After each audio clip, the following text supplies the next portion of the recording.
No one forgets the sound of chains dragging across the hot ground of the port. Amara heard that sound for the last time at 18 years old, when she was sold like merchandise at the colonial market of El Havre, in northern Africa. The sun beat down hard on her dark skin. Her bare feet burned against the stones, and her eyes, though steady, no longer shone as they once did. She didn't cry anymore. She had learned that crying only entertained the men in hats and gloves. Silence, that was what unsettled them the most. And it was in silence that she was placed on the wooden platform, while a tall, white man with shadowed eyes and a closed expression observed her as if evaluating a rare piece of art or an animal.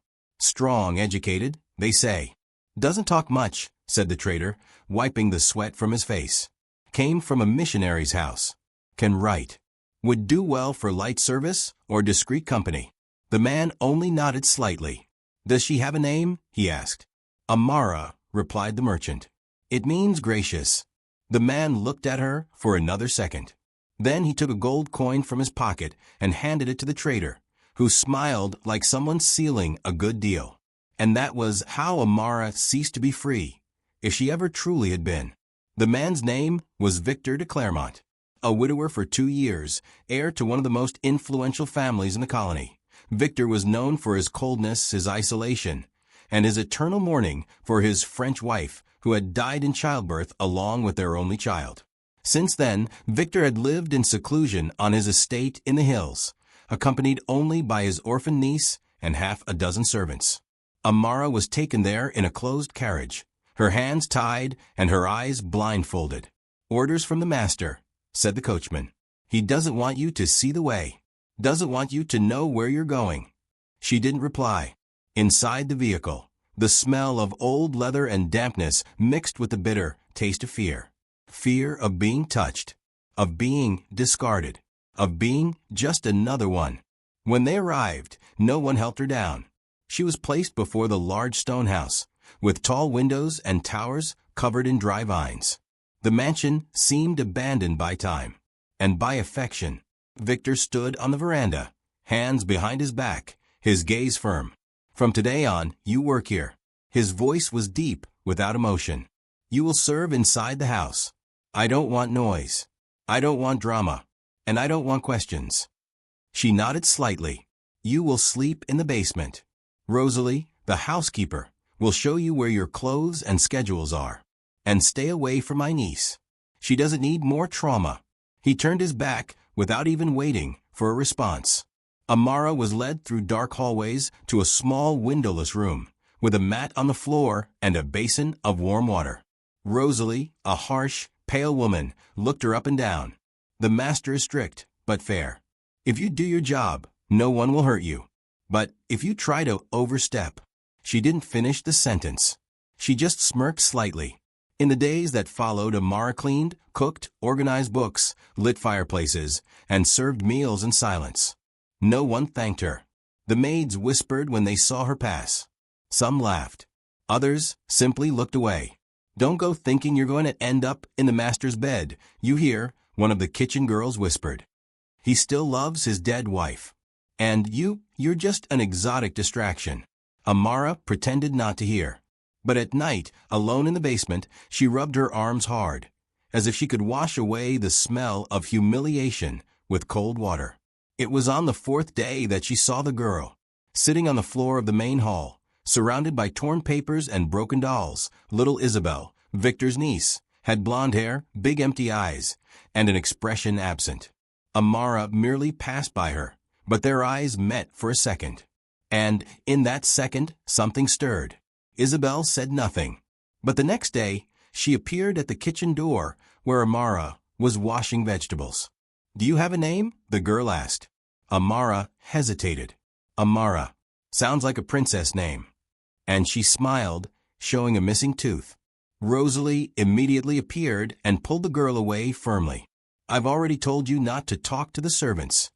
Amara heard the footsteps going up the stairs, dragging the child along. That night, Victor called Rosalie into his office. Did the girl talk to the maid? Yes, sir. I've already told her it can't happen again. Victor was silent. Then he simply said, Send the African to the fields tomorrow. She'll work far from the house. I don't want distractions."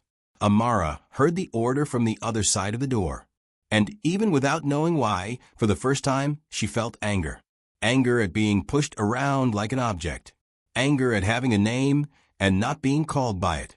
Anger at, even in silence, causing discomfort, as if her very existence were an affront.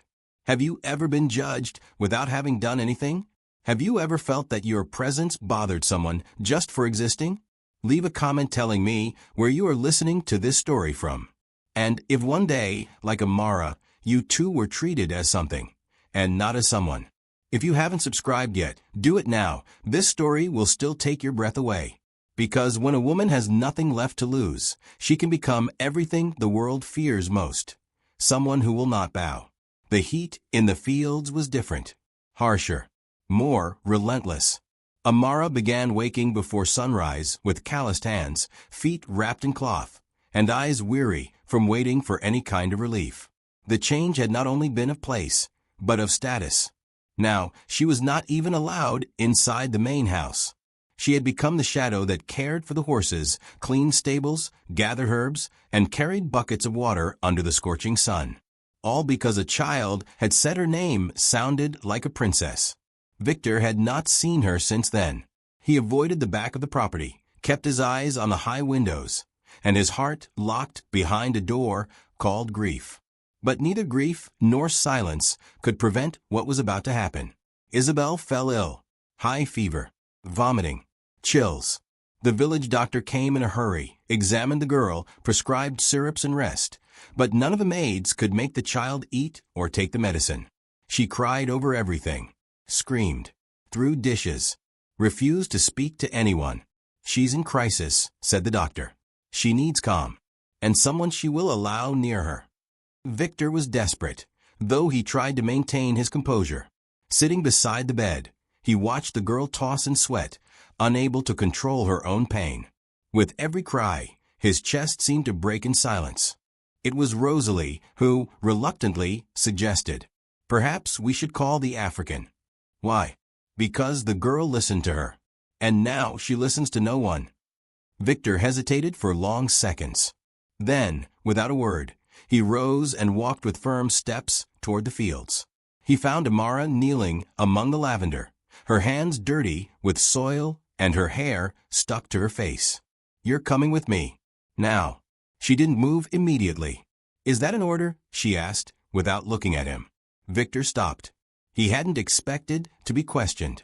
"My niece is sick. You will help. That's all."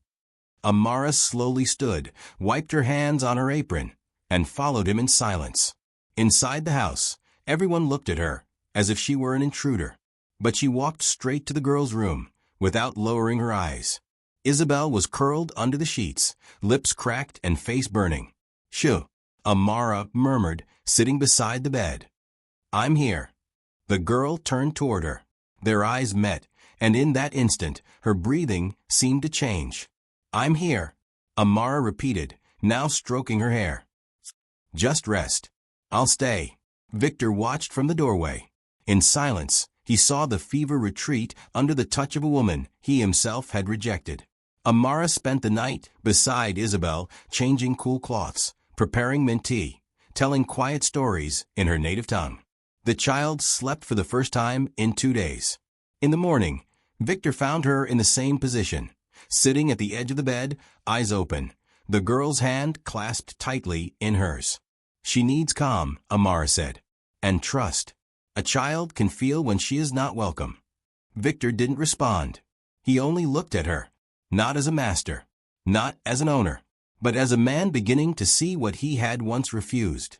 In the days that followed, Amara was allowed back into the house, not as an equal, never, but as a tolerated presence. Her official role was to care for Isabel and nothing more. But in the silence of the hallways, she did far more than that. She arranged flowers in vases. She added cinnamon to the tea. She reorganized the old books with order and respect. She went unnoticed by some, but not by him. Victor began to watch her. From the top of the stairs, from the shadow of the garden, from afar. She walked with an upright posture, light steps, and attentive eyes. There was beauty in her restraint, a dignity that could not be bought.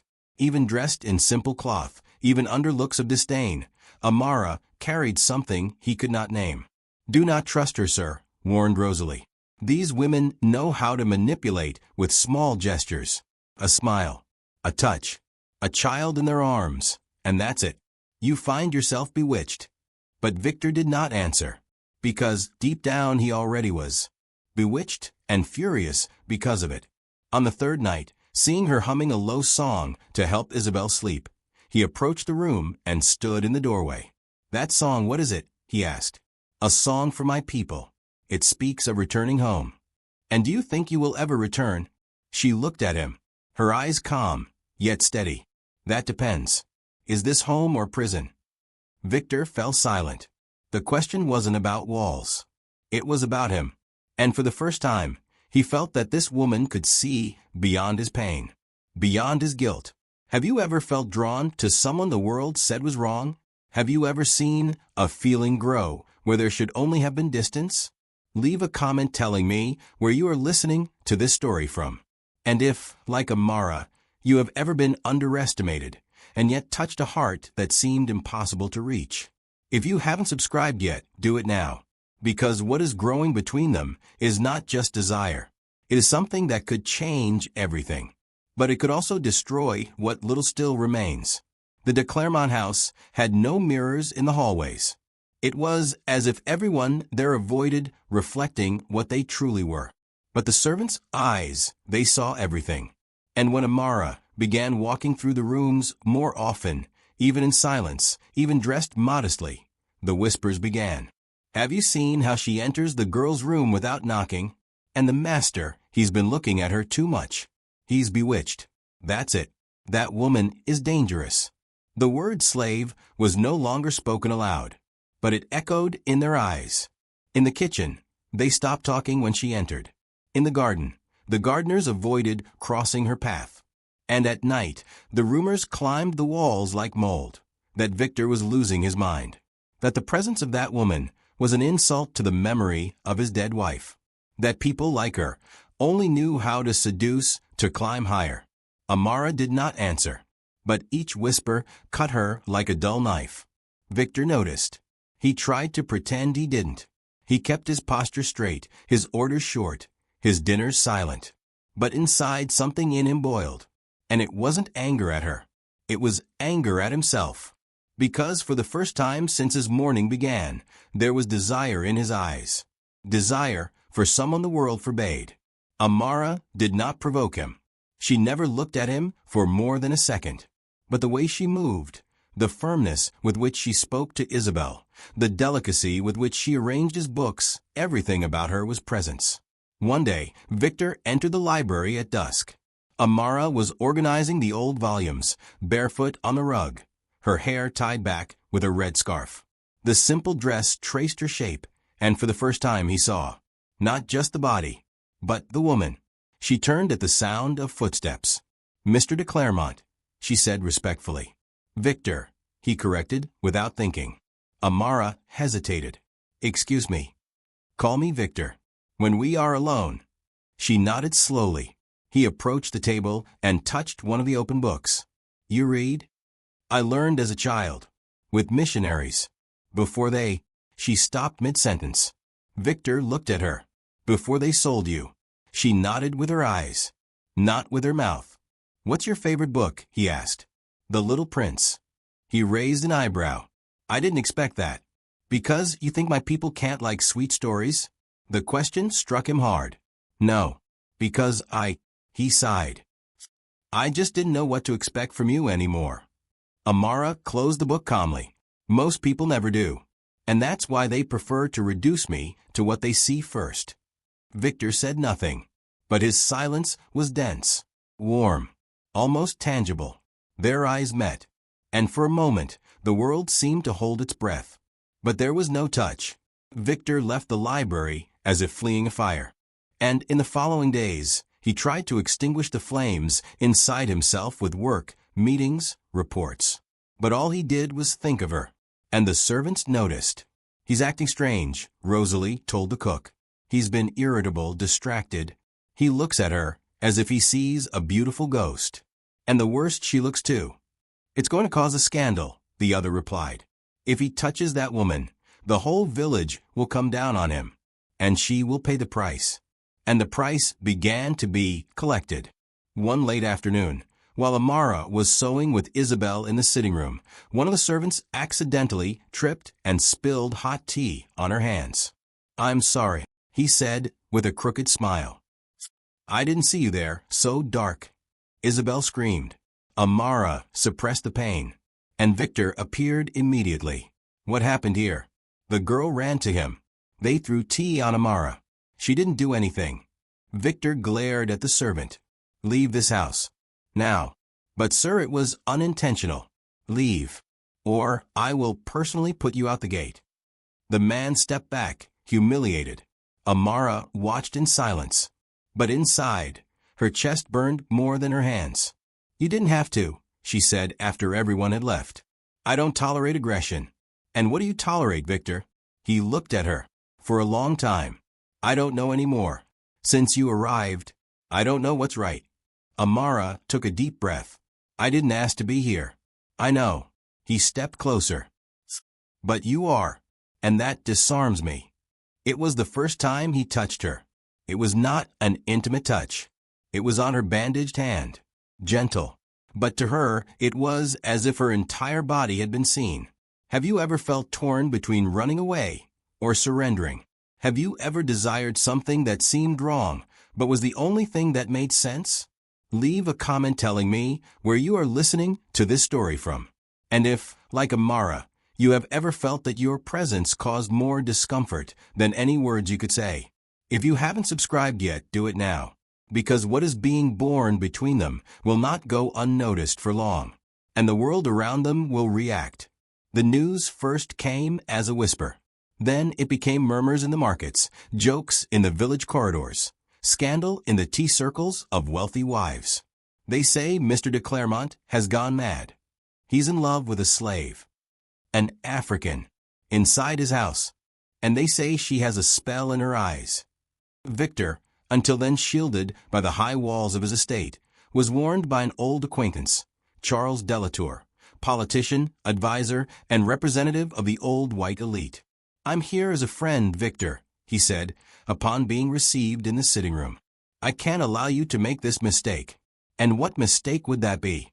You know, the woman, the maid, the one you brought from the market as if buying a kettle, and now let walk through the house as if she were a lady. Victor clenched his fists. "She is not what they say." "Of course she isn't. She's worse. She's a symbol, Victor. And symbols are dangerous. Men respect you because you represent stability, power, tradition. But now with this, you will lose everything. Your reputation, your respect, your influence." Victor didn't respond. But Charles continued. "And you think she loves you? Truly? Do you think she would lie with a white, powerful man by choice? Wake up, Victor. This woman is just clinging to whatever she can. She is not yours. She belongs to where she came from. And no feeling will ever change that." The words stayed like poison. Victor went up to his room, looked at the mirror he always avoided, and for the first time, didn't know what to do with the image he saw. On the other side of the house, Amara was preparing chamomile tea with Isabel. She laughed with the girl, a rare laugh, quiet, timid, but genuine. "You should laugh more," Isabel said, handing her crumpled flowers. "You look pretty." Amara smiled. But there was sadness behind the gesture. "Smiling isn't always safe, little one. With me it is." It was. But with the world it wasn't. That night, Rosalie entered Amara's room with cold eyes. "The village ladies will be visiting the house next week. A fundraising event. The master asked me to keep you out of sight. I understand. And more." She stepped closer. "Don't think you can keep walking around as if you were different, as if you were almost equal to us. Because you're not." Amara didn't respond. But that night, she went back to sleeping in the basement. By choice. Victor noticed her absence in the morning. He searched the halls, asked Rosalie, questioned the servants, until he found her folding old cloths in the dark. "What are you doing here?" "Where I've always been, sir." He stepped closer, irritated. "Don't play with me, Amara." "I'm not playing. I'm accepting. The outside world doesn't forget, nor forgive me for walking too straight, speaking too well, being noticed too much." Victor felt his chest tighten. "I don't care what they say. But you should. Because when they come, they won't judge you as a man. They will destroy me as a woman." He stepped closer, kneeling before her. "I don't want to hide you. But you are erasing me. You're trying to love me in the dark.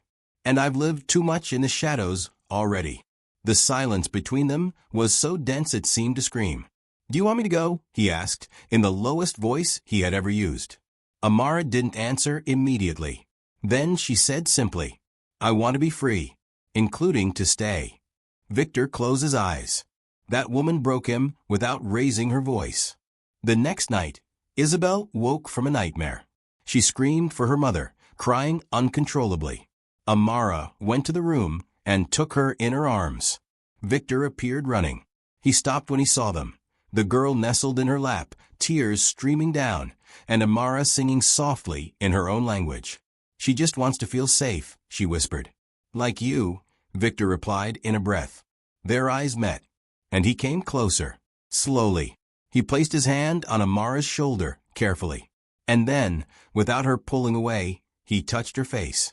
A warm touch, full of hesitation and truth. "Tell me this is wrong," he asked, "and I'll stop." Amara took a deep breath. She felt her body tremble, but not from fear. "The world already thinks it is. But my heart hasn't yet learned to lie." Victor leaned in, but the kiss never came, because Isabel coughed and stirred in her arms. And the moment was gone. It was just another silence between two people who burned for each other, but still could not touch. Have you ever had an almost love that hurt more than a goodbye? Have you ever held back a feeling so strong your chest felt like it couldn't bear it? Leave a comment telling me where you are listening to this story from. And if, like Amara, you have felt that the most beautiful love was also the most forbidden. If you haven't subscribed yet, do it now, because the coming days will test this love like never before. And not everyone is willing to see this romance survive. The air was heavy that night, not with storm, but with everything that had been restrained for weeks. Victor walked the dark hallways of the house like a man searching for something he couldn't name. The servants were asleep, the hall silent, and Isabel had already gone to bed, peaceful for the first time in days. But he could not sleep. The image of Amara haunted him. The way she touched the girl, the sound of her voice, the steadiness in her eyes, and the fact that even though she was his by contract, he had never felt entitled to her. Not until now. She, on the other hand, was awake in her simple room, slowly combing her hair, trying to forget the way he looked at her. Because as much as her body had begun to yearn, her heart still remembered the chains. The sound of wood creaking announced his presence. She turned, and there he was, Victor, standing at the door, his face shadowed, his gaze more exposed than ever. "I can't pretend any more," he said. "I try every day, but I fail. Every night." Amara stood. "What do you want from me?" "The truth. And your permission." She felt her breath catch. Victor stepped inside, slowly. Stopped just a few paces away. "I didn't come here out of impulse, or pity, or because I can." He touched the scarf around her hair, pulling it gently until the strands fell over her shoulders. "I came because I have never desired anyone so much, with so much reverence." Amara closed her eyes. It was a moment she never thought she would live. To be touched with respect. To be seen with desire that didn't hurt. "I'm afraid," she whispered. "So am I. But not of you. I'm afraid of not being able to live without feeling you again." Their lips met slowly. There was no rush. No rush belonged there. It was the kiss of two exiles. A kiss born from the ashes of everything they had been told they could never be. His hand sought her back, her waist, her full curves that the world so despised, but that he admired like a rare work of art. She, in turn, touched his chest gently, like someone learning a new language with her fingers. When they lay together, it wasn't only desire. It was redemption. Victor kissed every part of her as if asking forgiveness for every hurt the world had ever inflicted on that body. And Amara cried softly, not from sadness, but from relief. Relief that, for the first time, she was touched without being reduced. Hours later, they lay side by side, wrapped only in sheets and calm breathing. "Do you still see me as your servant?" she asked, her voice trembling. "No, I see you as my salvation." She closed her eyes, but peace was short-lived. The next morning, the servants already knew. They didn't need to hear anything. It was enough. The smell of sheets washed too late, the way Amara smiled without noticing, the look in Victor's eyes lighter, more intimate. And if they knew inside the house, soon they would know outside it. Rosalie was the first to act. "It's a mistake, sir. A mistake that could cost you your name, your position, your daughter. Isabel is my niece. For now. But there are those who want custody. And all it takes is a scandal to take her from you." Victor felt the blood drain from his face. "Who?" "Her mother's family. They've already sent letters. They say the girl lives in inappropriate company. That there is an African woman influencing her manners. That perhaps there is even witchcraft." The word hung in the air like ancient poison. Amara heard everything from the top of the stairs.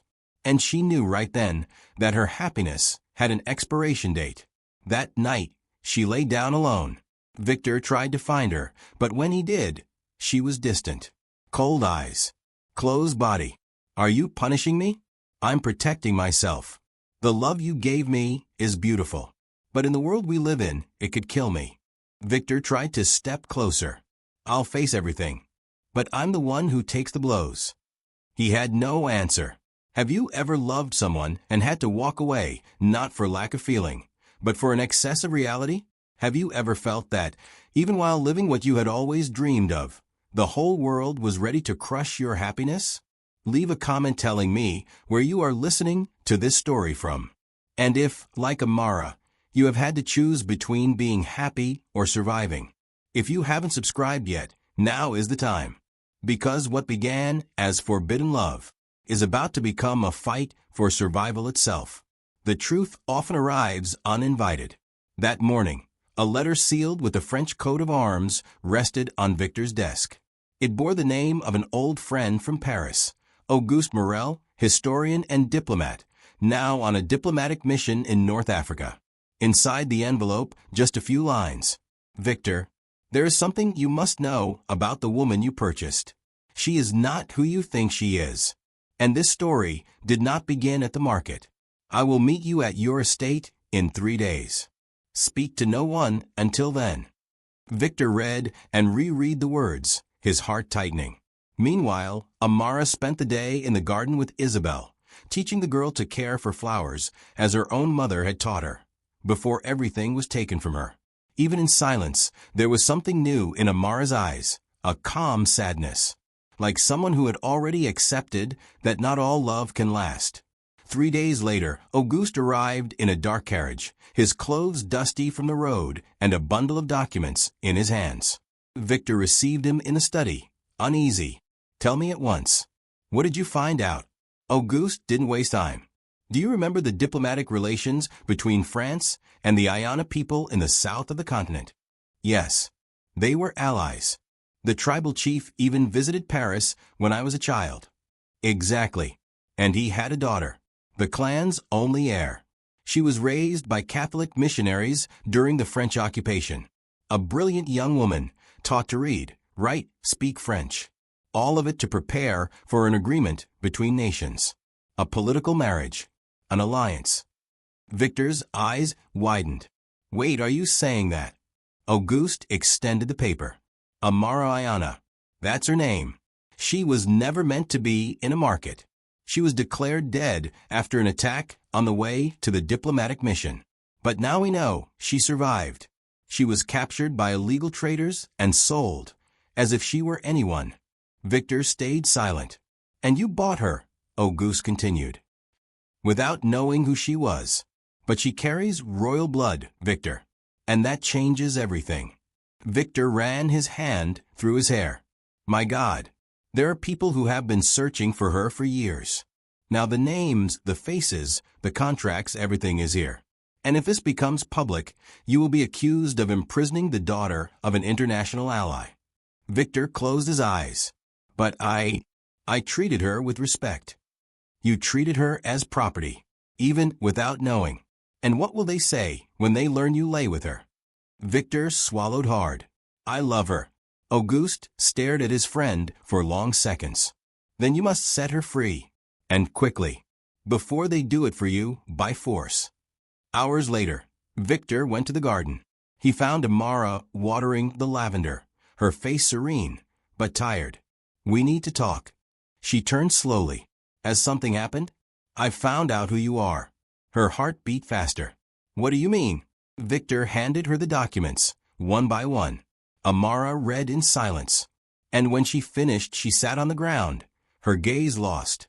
I used to dream about this when I was a child. About what? About being remembered.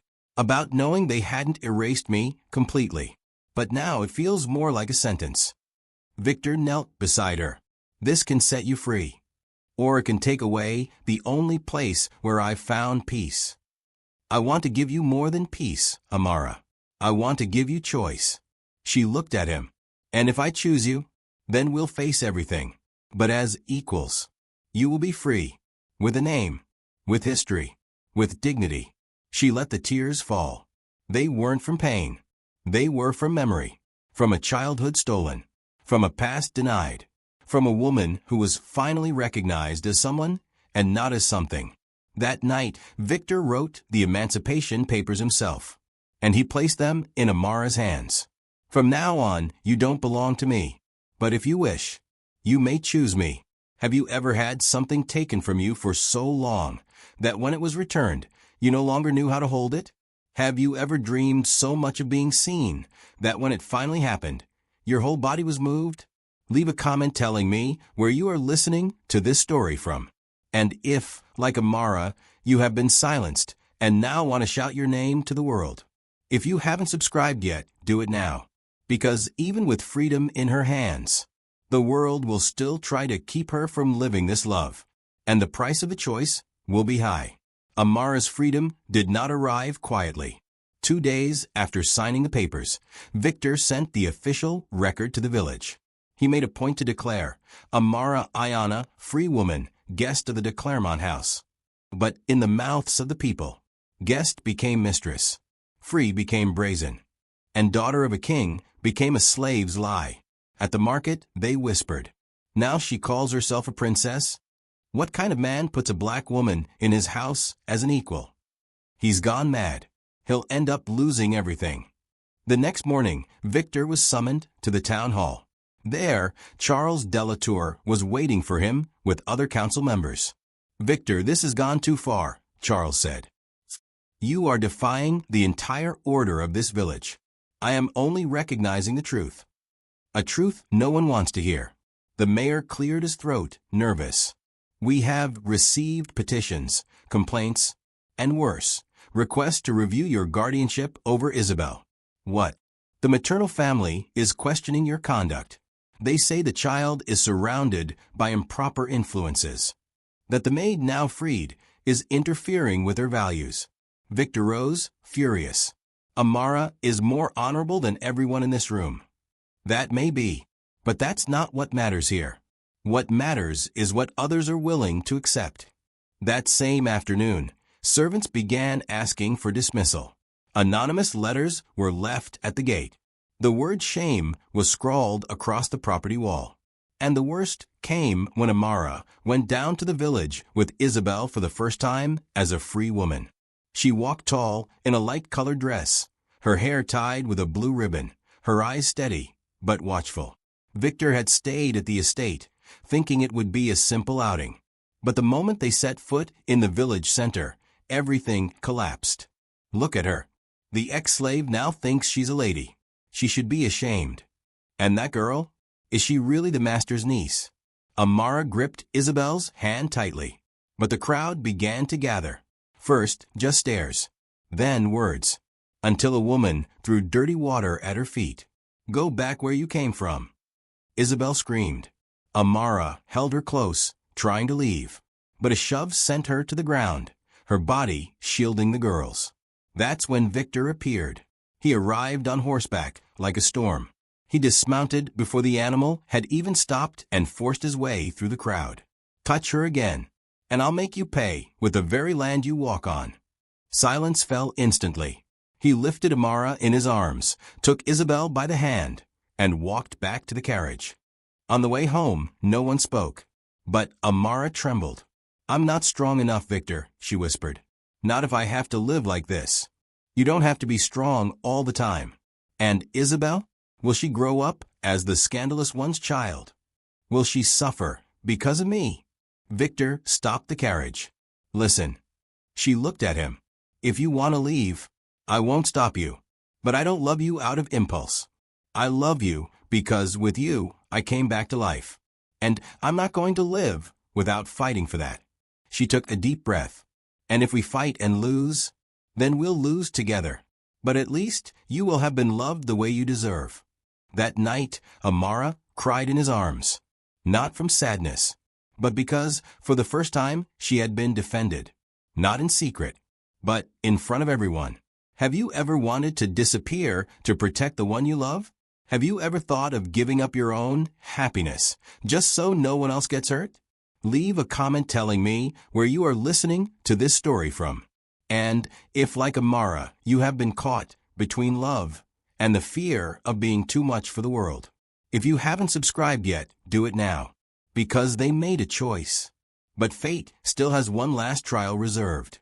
Amara spent 3 days in silence, not out of fear, but because she was deciding. She had spent her whole life being taken, between lands, between hands, between wills. But now, faced with the chance to choose, what hurt most was realizing the world still saw her as something that needed to be hidden. Victor watched her from afar, respecting the space she had carved inside her own heart. Isabel, on the other hand, never left her side. She slept next to Amara, holding her hand tightly, as if the world might try to take her too. On the morning of the 4th day, Amara came down the stairs with her hair loose. She wore a white dress, simple but elegant. Isabel's blue ribbon now adorned her own hair. "Where are you going?" Rosalie asked, suspicious. "To the village." "Alone?" "No, with my courage."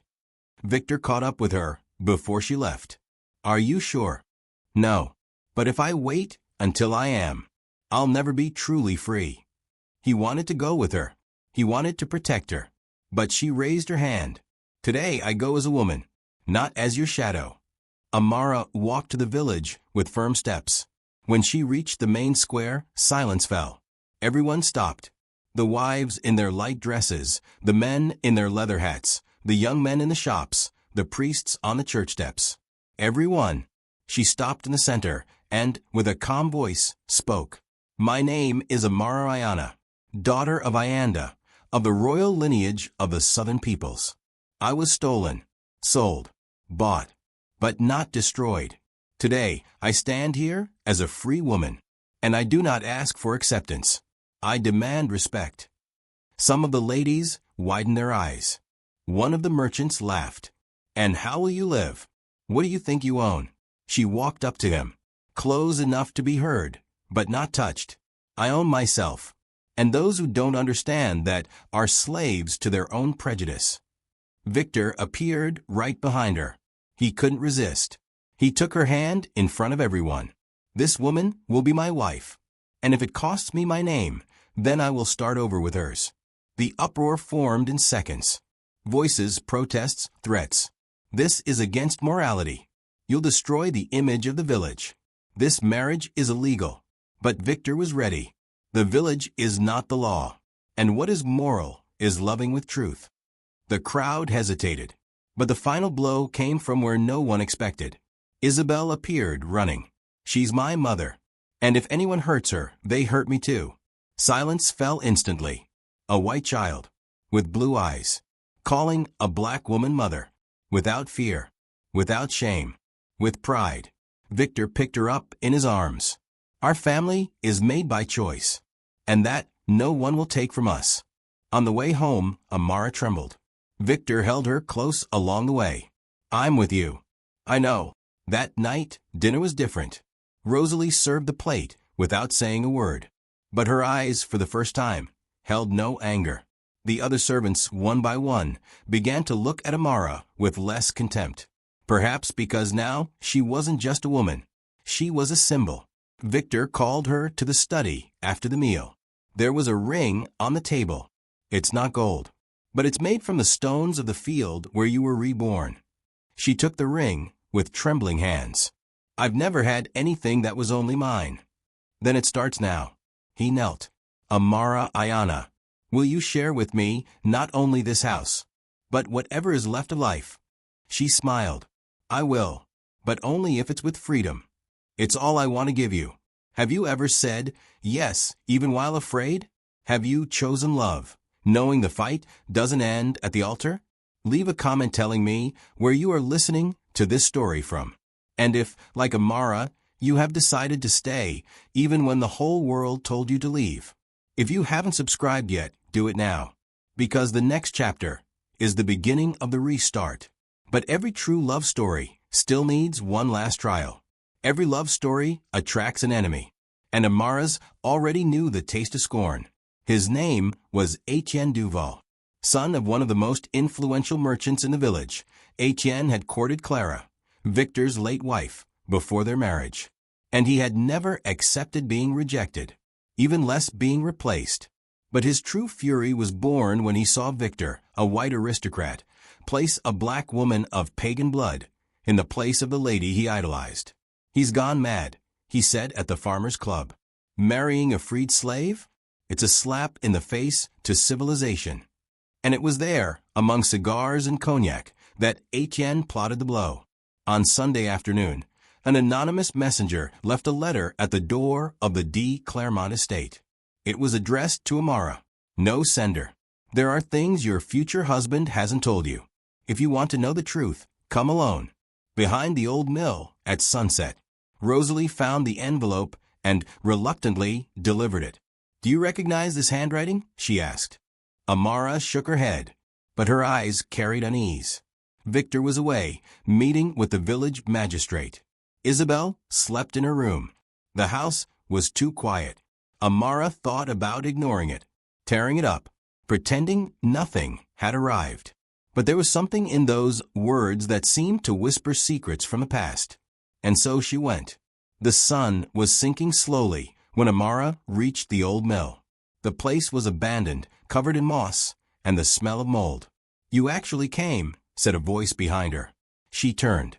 Etienne, always so firm, so proud, but inside still a slave. Say what you want. I want justice. For the lady Victor forgot. For the scandal you caused. And of course for myself. Amara lifted her chin. Your wounded pride is not my responsibility, but your destruction will be my pleasure. He pulled a bundle of papers from his coat. Here are forged documents. They declare that your emancipation was signed under coercion, that you seduced Victor using witchcraft, that you planned to take over the estate, corrupt the child, and run away with his money. Amara felt her blood run cold. You wouldn't dare to make that public. Wouldn't I? He smiled. The village believes what it wants, and what it wants is to see you on your knees. But there is a way out. What way? Leave. Today. Without telling anyone. And the documents disappear. She stayed silent. Or you can stay and destroy the man you claim to love. That night, Victor returned and did not find Amara. Her room empty. The ring on the table. And a letter with only one sentence. I'm leaving not out of cowardice, but out of enough love not to drag you down with me. Victor went mad. He ordered searches in the fields, the village, the ports. No one knew, or pretended not to know. Isabel cried for days, refused to eat, slept in her room. Victor sank into silence. But he didn't give up. For days later, he found a lead. A woman with the same blue scarf had been seen entering an isolated convent miles away. He left that same night, riding without rest. When he arrived, he was stopped at the gates. "We do not receive men here," said the Mother Superior. "I've come for the woman I love." The mother hesitated. Then she led him to the garden in the back. There she was, sitting under a tree, barefoot, eyes on the horizon. When she saw him, she froze. "Why?" "Because I thought my presence would kill you. And your absence almost killed what was left of me," she cried.